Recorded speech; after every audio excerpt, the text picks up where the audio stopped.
Hello, and welcome to the GRACE podcast series. My name is Denise Brock, and I am the Operations Director for the Global Resource for Advancing Cancer Education, or GRACE. In this podcast series, we interview patients, advocates, and healthcare professionals to provide the most updated information for our community and to highlight important issues facing those dealing with a cancer diagnosis. We hope you find this information valuable. For questions or comments, please visit us at cancergrace.org. So again, what is the rationale for considering using local therapy for metastatic disease beyond palliation? I think the improvement of systemic therapies, the idea that even though we have improvement in systemic therapies, they're still not perfect and often do not stand alone. The idea that modern diagnostic tools, including imaging, can help identify patients at earlier stages of metastatic disease, and hopefully with screening mechanisms help with that process as well. So the idea is there a potentially chronic or curable subset? More data to support the use of local therapy. If we look at patterns of failure, what group in Colorado and others have shown is that the original sites of disease that patients have are usually the first sites in which failures occur and progression of disease occurs.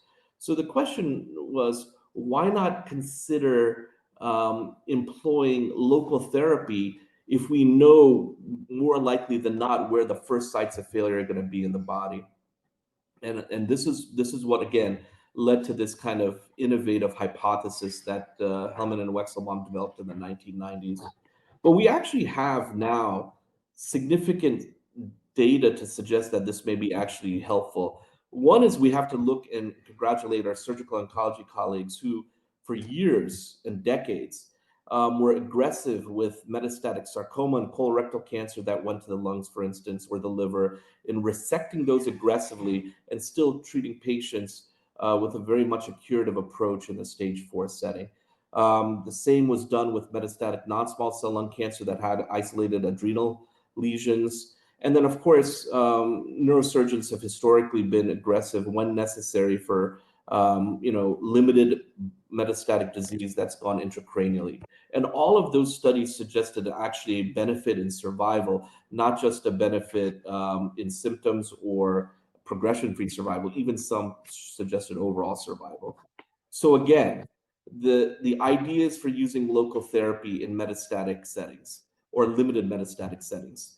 Chemo-IO studies don't really describe patterns of failure, but in general, failures occur in first sites of disease, and responses last but don't last forever. And so that's kind of the direction that we started taking to think about this as a field in radiation oncology. It happened to coincide with the evolution of SBRT, and I hope a lot of you have heard about SBRT. It is a highly conformal, image-guided way of using radiation to treat specific depots of disease in the body. It's non-surgical. We can literally use SBRT to treat sites from the top of the head to the bottom. And quite honestly, SBRT has, if used appropriately, limited toxicity, and it was made more or less perfectly suited to treat metastatic disease because, as I said, there was limited anatomic constraints as long as we followed, appropriate protocols.